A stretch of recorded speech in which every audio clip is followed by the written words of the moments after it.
வேர்க்கடலை எள்ளு கலந்த இந்த உருண்டை ரொம்ப பிரமாதமான ருசியோடு இருக்கும்.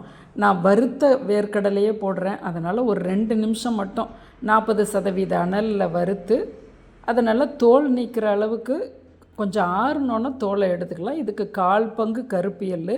நீங்கள் கருப்பு எள்ளு கடையில் வாங்கி நல்லா கழுவி களைஞ்சிட்டு நிழல் உணத்தில் உணர்த்தி ரஃப்பாக ஃப்ரிட்ஜுள்ள எடுத்து வச்சுக்கிட்டிங்கன்னா தேவையான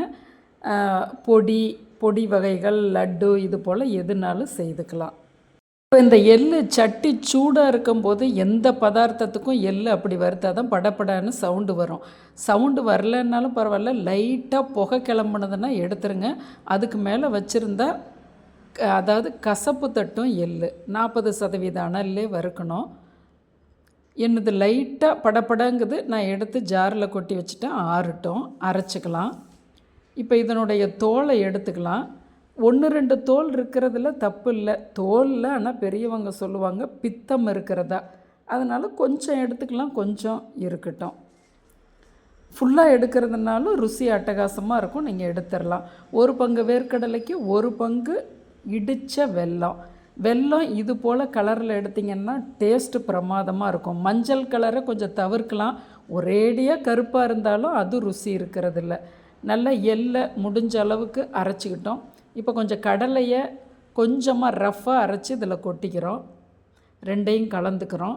கலந்ததை ஜாரில் போட்டு ஒரு பாதி வெல்லத்தை போட்டுக்கலாம், மிச்சம் பாதி அந்த மாவுக்கு இருக்கட்டும். இது போல் 2ஐயுமா கலந்து எல்லாமா ஒன்று கலந்துக்கலாம். இப்போ அரைக்கும்போது நல்லா விடாமல் அரைச்சிங்கன்னா எண்ணெய் வெளியே கக்கி வர்ற அளவுக்கு நம்ம அரைக்கணும்.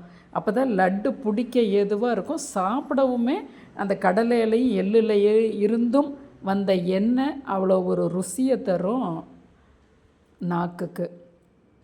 நல்லா பாருங்கள், இப்படி மாய்ச்சரோடு பிடிக்கணும். அப்போ இதில் என்ன வறுக்கிறதுலையும் நம்ம இப்போ இது இருக்குது, அதுபோல் அரைக்கிறதுல எண்ணெய் வெளியே வர்ற அளவுக்கு அரைக்கணும். ரொம்ப அட்டகாசமாக மாய்ச்சரோடு இருக்கும். 15 நாள் நம்ம வெளியவே வச்சு சாப்பிட்லாம்.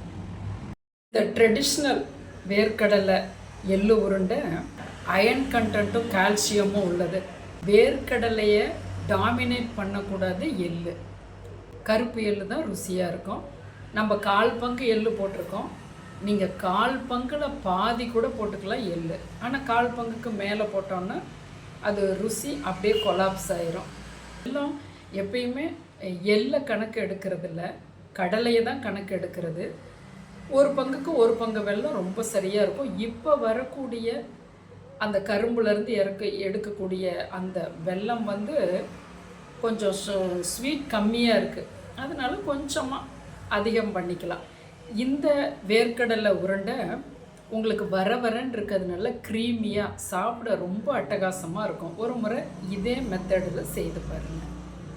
நம் சேனலை சப்ஸ்கிரைப் பண்ணுங்கள், ஷேர் பண்ணுங்கள்.